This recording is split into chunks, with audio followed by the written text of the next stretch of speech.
네, 안녕하십니까. 2022년 1월 19일 마감 시간 내드리겠습니다. 네, 오늘도 증시는 다소 좋지 않았습니다.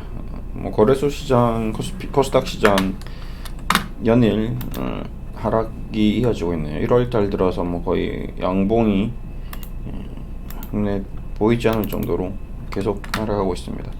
코스닥 시장은 1041에서 929, 거의 한 10% 정도 빠졌고요. 코스피 시장도 1월부터 6% 정도 빠졌는데 계속 하락하는, 연일 하락하는 모습입니다. 그리고 업종별로 좀 상승한 종목이 또 있기 때문에 금융주 쪽 같은 경우는 상승하고, 빠지는 기술주 쪽 금리 인상으로 인해서 PER이 높은, 멀티플이 높은 그런 기업들이 주가가 추가적으로 하락을 했습니다.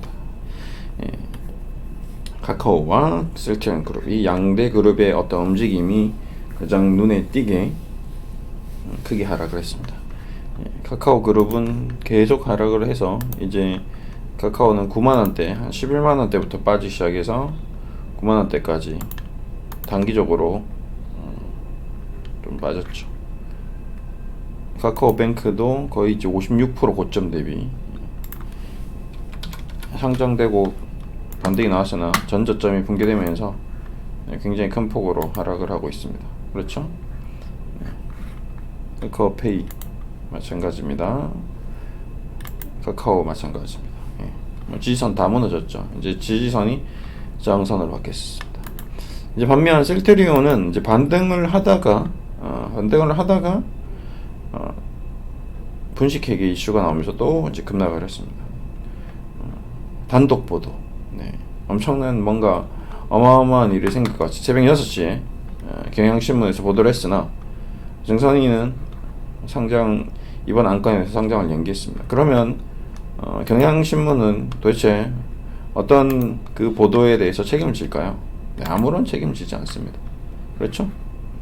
경향신문 보도는 도대체 금감원에 대해서 어떻게, 증선에 대해서 어떻게 그 내용에 대해서 그렇게 면밀하게 그 기자는 알았는지, 그 기자는 과연 무슨 책임을 질까요? 전혀 책임지는 바가 없습니다. 그리고 어떻게 알아냈는지에 대해서 책임 추궁을 한다 해도 알 수가 없습니다. 근데 이제 이게 보도가 됐는데 연기가 된 것은 크게 단독 보도도 아니죠. 연기, 감리 진행 중인 것에 대해서는 엄청난 얘기가 나오는 것 같지만 지금 현재 상황은 별로 그렇게 크게 나오진 않습니다. 이게 또 우리 인간의 어떤 성향에 연계되어서 굉장히 중요한 주식 투자의 요소입니다. 자, 호재는 그렇게 전파되는 속도가 빠르지 않습니다. 반면 악재는 전파되는 속도가 호재에 비해서 10배 정도 빠르죠. 왜 그럴까요? 이건 우리 인간의 본능 때문에 그렇습니다. 위험 신호에 대해서는 전파 속도가 한 사람에서 10사람으로 이어지는 데까지 걸리는 속도가 긍정적인 뉴스가 전파되는 속도에 비해서 10배가 빠릅니다. 있잖아, A씨가 좋은 일을 했대. 미랄복지재단에 10억 기부했대. 마지막 10사람한테 전파되는 속도는 만만디입니다. 반응이 없어요. 과연 전파가 안 될 수도 있어요. 그냥 배가 아픈 뿐입니다. 저 10억 나한테 주자. 전파가 안 돼요. 반대로 셀트리온이 분식회계를 했대. 정말? 그거 쓰레기 회사네. 분식했대. 분식했대. 회사 망한다고? 상장 폐지된대. 자꾸 일파만파 커지죠. 10명한테 전해지는 속도는 얼마 안 걸립니다. 그리고 받아들이는 입장에서 그 위험에 대한 공포심이 증폭되죠. 오늘 괜찮아진대. 별로 반응이 없습니다. 그래? 계속 의심이 없는 거죠. 그런 위험을 투자하는 곳이 이제 주식시장입니다. 위험할 때 주식을 투자해야 되고, 안전할 때 주식을 사면 별로 재미가 없습니다. 뭔가 엄청난 뉴스가 날 때, 좋은 일이 호재가 만발할 때는 주식을 팔아야 되는 시점이죠. 그래서 항상 주식 투자는 여러분의 생각과 반대로 해야 됩니다. 그래서 어제 오늘 계속 제가 투자 철학과 투자의 기본 원칙에 대해서 계속 얘기 드리고 있습니다. 오늘도 얘기 드렸는데, 이 투자 철학이 우리 인간의 철학, 우리 인간의 삶의 어떤 이정표처럼 주식 투자의 중요한 이정표가 될 수 있습니다. 단순히 제가 시간이 남아 돌아서 여기에 투자 철학을 이렇게 24개씩이나 적어 놓은 건 아닙니다. 지금도 제가 얘기 드렸던 것들이 많이 있죠. 분별도 사한도 없이 매수할 때, 사람들이 버린 주식 시세가 무너질 때가 주식을 살 때죠. 근데 지금 다 팔았습니다. 한번 볼까요? 자, 개인 투자자들은 오늘 35만 주가 매도가 나왔습니다. 이게 과연 진짜 순수하게 35만 주였을까요? 아닙니다. 30만원, 40만원 물렸던 사람들이 100만 주가 나온 거예요. 오늘 엄청나게 나온 손잡아낌이, 그동안도 손바뀜이 많았는데 이제 손바뀜이 아직까지 절정에 다다르고 있는 거죠. 기승 어떤 절정, 결말까지는 아직 안 나왔죠. 아직 결말은 안 나왔고, 그리고 기관들도, 금융투자도, 자사주도 이제 매입을 하는 거죠. 지배구조는 더 튼튼해지겠죠. 더 싸게 사고 있는 거죠. 셀트리온은. 놀랍습니다. 회사가 자사주를 산다고 하길래 깜짝 놀랐는데, 제가 얘기했지만 자사주를 매입한다고 해서 주가가 올라가는 경우를 거의 본 적이 없습니다. 오히려 더 싸게 샀던 경우를 더 많이 봤습니다. 저도. 회사가 자사주 매입한다고 했을 때 오히려 주가가 더 급락하고 그 급락했던 주식을 걷어들이는 모습을 10번 중에 8번 이상은 더 많이 봤습니다. 자사주 매입하는 과정에서 주가가 올라가는 경우를 거의 본 적이 없어요. 왜 그러냐? 자사주를 매입하는 구간은 회사가 안 좋을 때, 회사 주가가 떨어졌을 때인데, 그 떨어졌을 때는 악재가 만발할 때거든요. 대부분 더 떨어집니다. 근데 그냥 울며 겨자 먹기로 사주는 척을 하는 거죠. 실적으로는 그걸 사면 안 돼요. 그 자사주를 살 때가 아니라, 주식은 자사주를 회사 돈으로 살 게 아니라 대주주가 사야죠. 그동안 회사에서 받은 월급, 받은 이익금, 배당금을 가지고 주가 부양을 위해서 사야 되는데, 대주주는 거의 움직이지 않습니다. 대부분 그래요. 차명으로 사죠. 또 기가 막히게 웃기게 대주주들은 차명으로 삽니다. 왜? 자기가 사면 주가가 올라가니까. 웃기죠. 그러니까 주가를 부양하기 위해서 자사주를 사는 게 아니라니까요. 여러분들이 아셔야 되는 겁니다. 자꾸 주주연대는 엉뚱한 얘기를 해요. 자사주를 사라, 배당을 지급해라. 쓸데없는 짓입니다. 주식 배당 준다고 주가가 올라가는 경우를 본 적이 없습니다. 배당주가 배당을 안 주면 주가가 폭락을 하죠. 왜? 배당을 줘야 될 돈을 못 벌고 있다는 증거가 되니까. 근데 이 회사는 배당주가 아닌데 왜 자꾸 배당을 주라고 난리를 치는 겁니까? 그러니까 결국 엉뚱한 데 돈만 날리는 케이스가 된 거죠. 그 돈으로 오히려 투자를 하고 회사의 어떤 지금 같은 이런 말도 안 되는 일이 생기지 않게 미리 사전에 이런 일에 대한 전략적인 기획 전담 부서를 신설해서 사전에 차단을 할 수 있게끔 기업 홍보를 하고, 금융감독원에 적당한 이 문제에 대해서 빠르게 대처할 수 있는 부서를 만들어서 그 친구들에게 월급을 주는 게 더 낫죠. 그래서 빨리빨리 뭐가 문제인지 파악하고 빨리 대응하고 대처하는, 신속하게 해결할 수 있는, 그리고 회사의 어떤 이미지를 더 부각시킬 수 있는 그런 IR 전담 부서를 더 만드는 것이 오히려 더 나을 수도 있습니다. 자꾸 엉뚱한 소리를 할 필요가 없습니다. 주주한테는. 그래서 결국에는 어쨌든 저쨌든 개인 투자자들이 계속 나가주고 있다는 것은 좋은 상황으로 가고 있다라고 저는 생각하고 있습니다. 결국에는 주식은 항상 매집과 분산으로 이루어지기 때문에 매집이 이루어지고 있는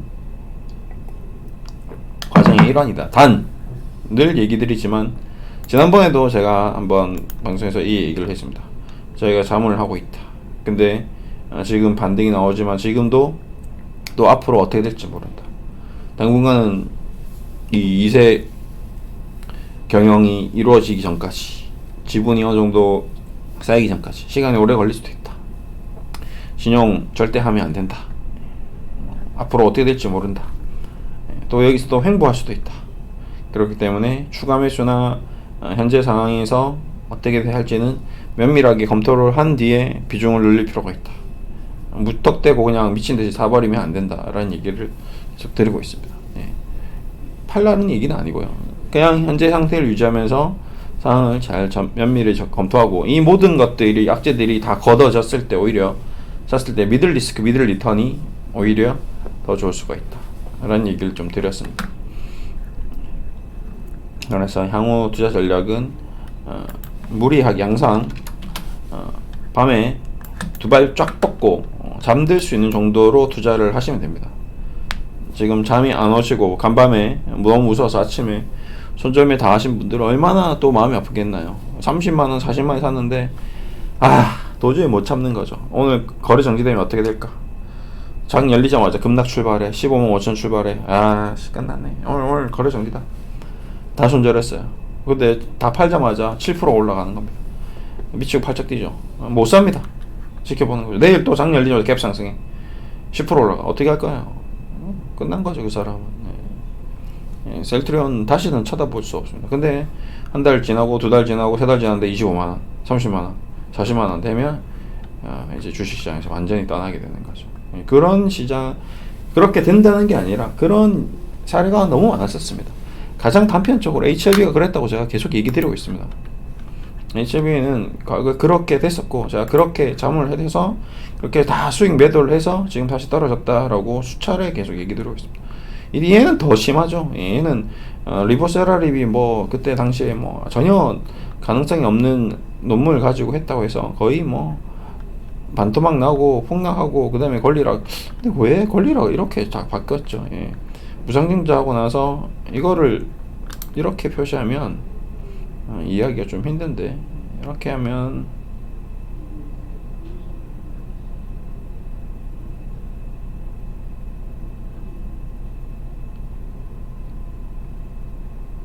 요건 제가 좀 다시 좀 설정했습니다.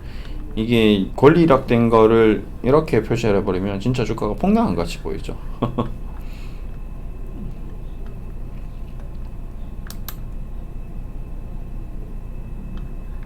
근데 이건 지금 당장 중요한 게 아니니까. 어쨌든 이제 셀트리온도 이제 여기서 물량을 걷어들이고 매집이 되면 다시 좋은 얘기를 이제 슬슬 나올 겁니다. 우선 4분기 실적이 괜찮죠. 벌써 4분기에 대한 얘기가 나오고 있습니다. 네. 지금 이거 지금 무식회계 이슈 단독 그 보도 경향신문 보도만 안 나왔어도 이 지경까지는 안 왔겠죠. 뭐 어느 정도 떨어지긴 했어도 그래도 뭐 어떻게 보면 또 싸게 살 수 있는 기회를 제공했을 수도 있을 겁니다. 누가요? 이세들이요? 아니면 차명계좌들이 아니면 뭐 대주주도 샀죠. 이거 대표님들도 다 사셨죠. 기우성 대표님 뭐 그러면 서정지 회장님은 차명으로 그동안 월급만 받은 것만 해도 얼마나 많이 모아놨겠습니까? 그 돈을 뭐 할까요? 차명으로 주식 좀 사놨을 수도 있겠죠. 아니 아들 명의, 아니 법인 명의, 뭐 법인 계좌. 그거는 확인된 바는 아닙니다. 나중에 확인을 해봐야 되죠. 그래서 어제 그 두 대표님들이 주식을 산 거는 굉장히 좋은 모습이었다.